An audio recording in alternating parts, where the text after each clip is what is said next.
భగవద్బంధువులారా నమస్తే. ప్రసన్నుడైన శ్రీకృష్ణుడు కాళీయునితో ఇలా అంటున్నాడు.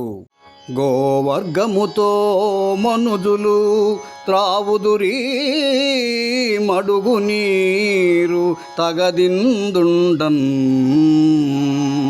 నీవును నీ బాంధవులును నీ వనితలు సుతులు జనుడు నేడంబుధికిన్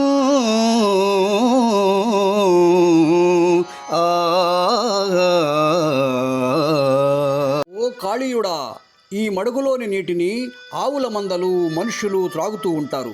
నీవు ఇక ఇక్కడ ఉండటానికి వీలు లేదు. ఈరోజే నీవు నీ భార్యలు బిడ్డలు బంధువులతో కలిసి సముద్రంలోకి వెళ్ళిపోము.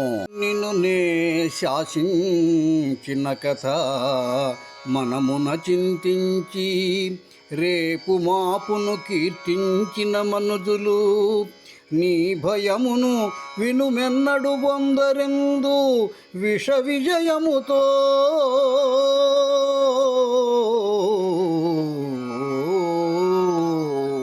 అంతేకాక ఓ కాళీయుడా, ఎవరైతే నేను నిన్ను శిక్షించిన ఈ కథను నన్ను ధ్యానిస్తూ ఉదయం సాయంకాలంలో పారాయణ చేస్తూ స్తుతిస్తారో వారికి ఎప్పుడైనా ఎక్కడైనా మీ సత్వజాతి వల్ల భయం కలగదు.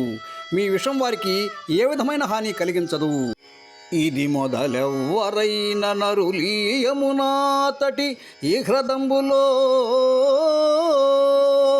వదలకదోగి నన్ను ఉపవాసముతోడదలంచి కొల్చుచు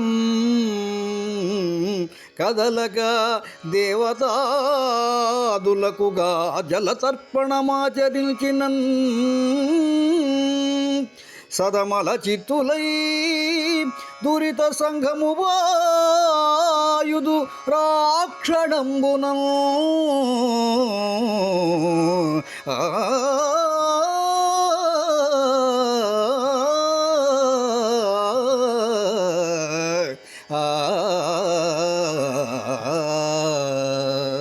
మరియు ఇప్పటి నుండి ఏ మానవులైనను ఈ యమునా తటి కాళింది మడుగులో స్నానము చేసి ఉపవసించి స్థిరభక్తితో నన్ను ధ్యానిస్తూ పూజిస్తూ దేవతలకు పితృదేవులకు ఋషులకు తర్పణాలు విడుస్తారో వారు సర్వపాపాల నుండి విముక్తులై సద్బుద్ధి కలవారై మేలు పొందుతారు అని చెప్పాడు శ్రీకృష్ణుడు.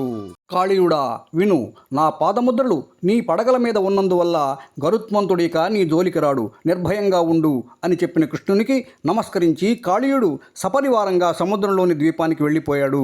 ఈ విధంగా కాళీయ మర్దనం గావించి శ్రీకృష్ణుడు అందరికీ ప్రీతిపాత్రుడైనాడు.